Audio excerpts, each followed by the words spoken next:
আসলে আরেকটি বিষয় বলতে চাই, আল্লামা তাহেরি সুন্নি মুসলমানদের জাতীয় নেতা।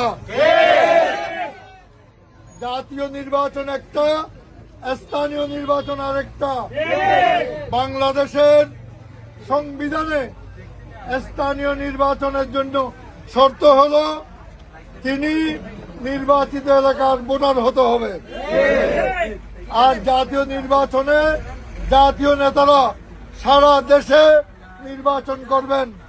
যেমন হোসেন মোহাম্মদ এরশাদ 5 জায়গায় নির্বাচন করেছিলেন, বেগম খালেদা জিয়া 3 জায়গায় নির্বাচন করেছিলেন, শেখ হাসিনা 3 জায়গায় নির্বাচন করেছিলেন। ওনাদের জন্ম কি 3 জায়গায়, 5 জায়গায়, 1 জায়গায়?